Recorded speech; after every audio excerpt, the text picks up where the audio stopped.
America के राष्ट्रपति Donald Trump ने अपनी नई रणनीति में रूस और चीन पर फोकस बढ़ा दिया है।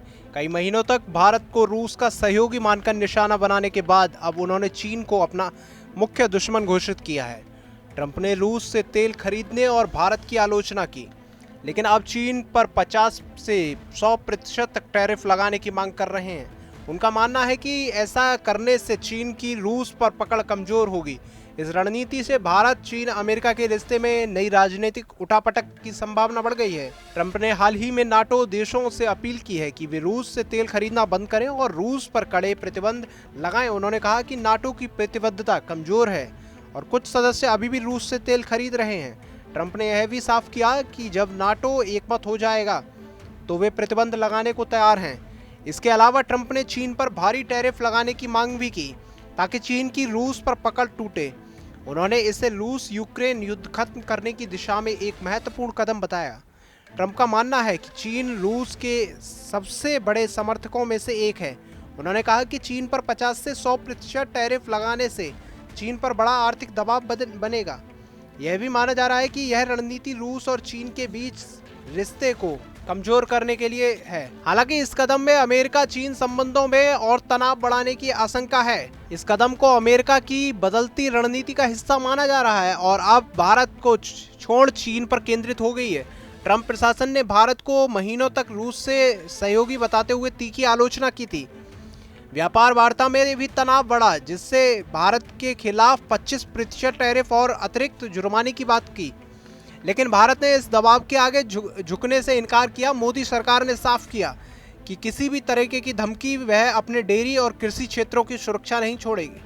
भारत ने अमेरिका के इस रुख को चुनौती दी है और अपने हितों पर अड़िग रहने का संदेश दिया है। हाल ही में शंघाई देश संगठन SCO के शिखर सम्मेलन में प्रधानमंत्री मोदी ने रूस और चीन के नेताओं के साथ मजबूत दोस्ताना संबंध दिखाए।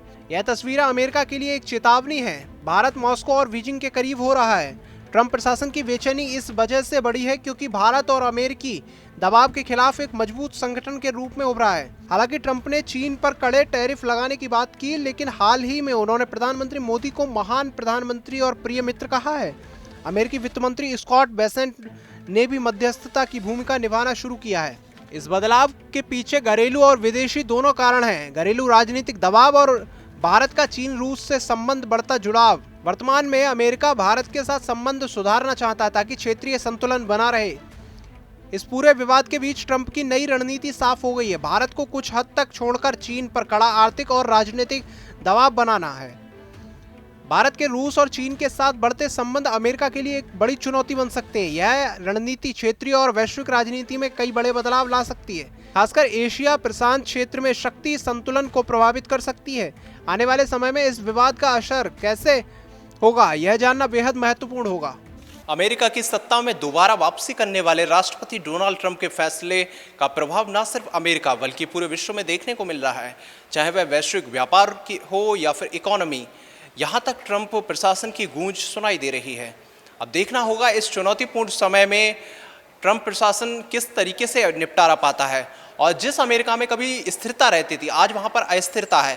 क्या ट्रंप प्रशासन, ट्रंप सरकार अपने फैसलों को वापस लेगी या उन पर कायम रहेगी, या किस तरीके की स्थितियां आगे देखने को सामने मिलती हैं? कैमरामैन प्रिंस के साथ मैं आशुतोष शर्मा, TV 100 नोएडा।